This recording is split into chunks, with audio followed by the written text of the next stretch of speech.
Salut! In today's lesson, we're going to go over the verb ouvrir, which means to open. This verb will give us the key to also conjugate the verb offrir and souffrir, which means to offer or to gift for the first one, and to suffer for the second one. We will also go over the verb changer, which means to change, and how to use it depending on if you're making something different, swapping something for something else, or changing clothes. Finally, we will go over how to ask questions with question words like how, when, or where. And we'll see the preposition SUR, which most of the time means on, but as you'll see, not always. But before we get on with the lesson, I'd like to remind you to subscribe to this channel if you haven't. I post one lesson a week, so if you're with us in class, it helps to go over the lesson we've seen during the week. But if you've never been to Saint-Esprit, this can also allow you to learn French from scratch by simply starting with lesson 1. Also, remember to please like this video if you enjoy it. This really helps boost our engagement. Alright, with that out of the way, let's get to our lesson. First, the verb ouvrir. The verb ouvrir means to open, and it is a verb of the second group. We can identify that this is a verb of the second group because its infinitive ends in IR. However, it is irregular because it uses the ending of the first group. This means our endings will be E, ESE, ONS, EZ, ENT. Alright, let's take our verb, remove the infinitive ending IR, use our root, OUVR, and then add our endings. The verb ouvrir conjugates in the present as follows. Please repeat after me. J'ouvre, tu ouvres, il ouvre, nous ouvrons, vous ouvrez, ils ouvrent. Good.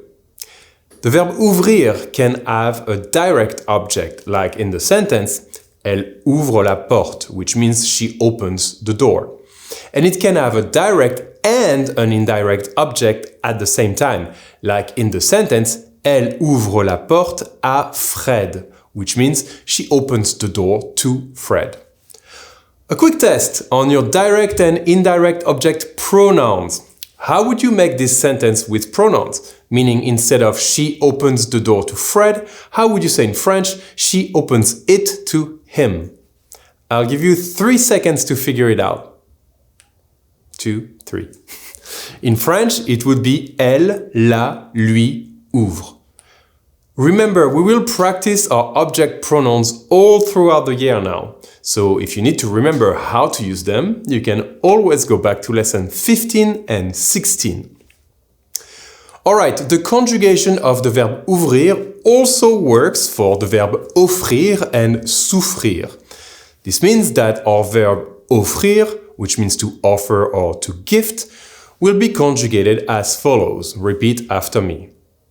J'offre, tu offres, il offre, nous offrons, vous offrez, ils offrent. The verb offrir can be used with a direct object, like in the sentence, tu offres une rose, which means you offer a rose. And it can also have a direct and indirect object, like in the sentence, tu offres une rose à Fred, which means you offer a rose to Fred.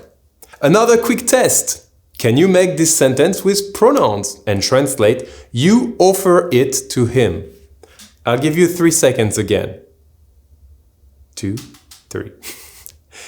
It will be tu la lui offres. Alright. Finally, the verb souffrir, which means to suffer. Using the same key as ouvrir and offrir, we can conjugate it this way. Please repeat after me. Je souffre, tu souffres, il souffre, nous souffrons, vous souffrez, Il souffre. Now in French, we suffer of something, meaning we will use the preposition de after it. For example, il souffre de dépression means he suffers from depression. A quick advance note from a future lesson: when a verb comes with the preposition de in French, the pronoun we will use is the pronoun en, en. So, he suffers from it will be il en souffre. Alright, now let's go over the verb changer. The verb changer is a verb of the first group since its ending in the infinitive is er, and it will be conjugated exactly like the verb manger, which is almost regular. This means we will use the regular key of the first group, EES, EONS, EZ, ENT, except before the ONS with nous, we will add a little e for pronunciation purposes. Let's put it on the screen so you can see it. Alright. Let's go over it together. Repeat after me. Je change. Tu changes. Il change. Nous changeons. Vous changez. Il change. Now, there are three ways to use the verb changer in French.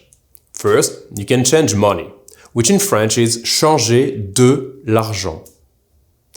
When you swap one money for another, again, just for currencies, we will say changer des, insert the first currency, en, and insert the second currency. For example, I change dollars for euros will be je change des dollars en euros. You can learn this one as is and just change the currencies. Now, where the verb changer becomes more interesting is that there are two ways to use it that means something slightly different. First, you can change something of yours, and this will use no preposition, just a possessive adjective and a noun. For example, they changed their habits.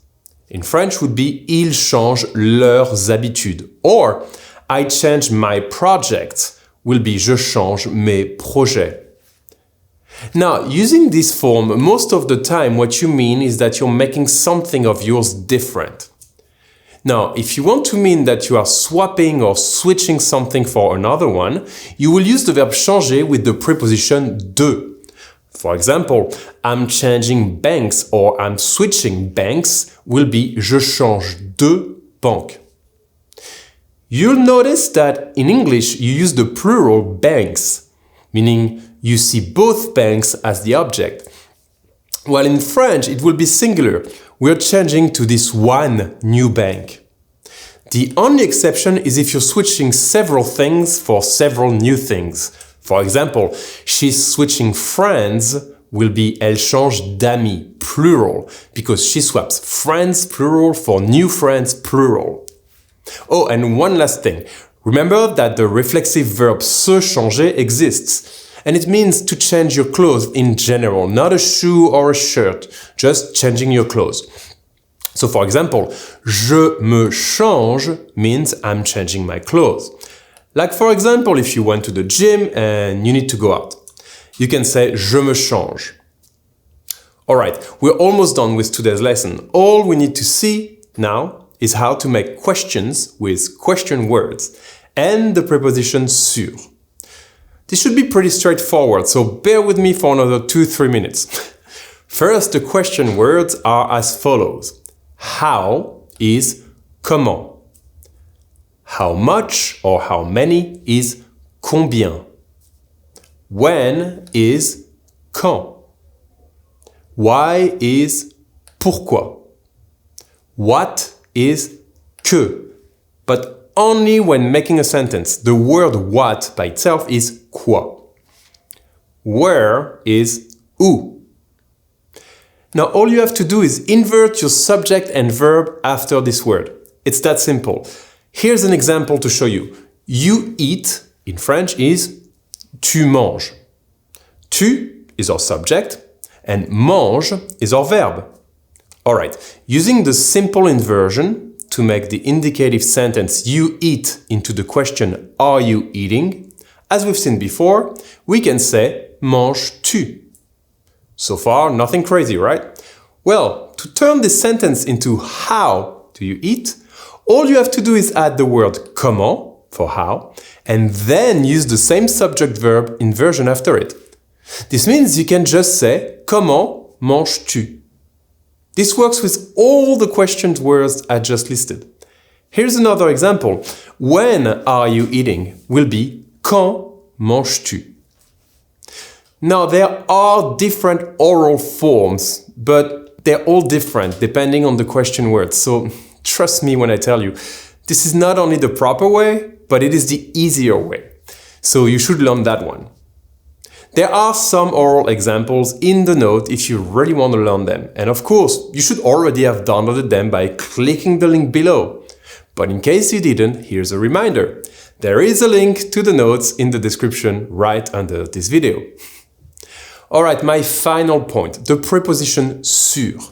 First, the preposition sur will mean on in English when it means something is physically on something else. For example, le livre est sur la table simply means the book is on the table. But the points I need to make is when it doesn't. Two things.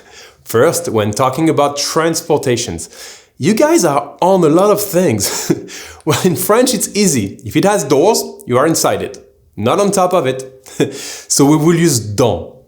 So when you say I'm on the subway in English, we say I'm inside the subway in French. Je suis dans le métro. Same for the bus, the plane, the car, etc. An example where we do use the preposition sur in French is for a motorcycle or a bicycle. And that's because we're actually on top of it. The second thing is that we use the preposition sur in French when you don't in English. And that is for fractions. By fractions, I mean when there is a number out of a bigger number. In English, you use out of. But in French, we imagine the actual fraction where you write a number on top of another. So we say sur. Here's an example. I work 5 days out of 7. In French, we will say je travaille 5 jours sur 7. Now, I'll also give you two French expressions that use the preposition sur because they are based on a fraction. First, when someone copies in a conversation in English, they say 10-4. Well, in French, we say 5 sur 5. This is because we imagine the grading of the audio reception out of 5 and we rank it 5 out of 5. Another one is how in English, when a store is always open, you say 24/7, meaning 24 hours all 7 days. Well, in French, it's 24 heures sur 24, meaning 24 hours out of 24 hours. Alright, that's it for today. That was a lot to cover, but I hope it's slightly easier than all our pronouns we keep on learning and their order in sentences. Please don't hesitate to post any question you have in the comments and I'll get back to you. And while you're down there, maybe you can write a sentence in French for me using what we've learned today. You can either ask me something using question words or tell me something you're changing for your New Year resolution. In the meantime, I hope you got this lesson 5 sur 5 and remember that you can watch this video 24 heures sur 24. So don't hesitate to come back anytime you want to remember a point you might have forgotten. I hope you have a great day and I'll see you on the next one. Ciao!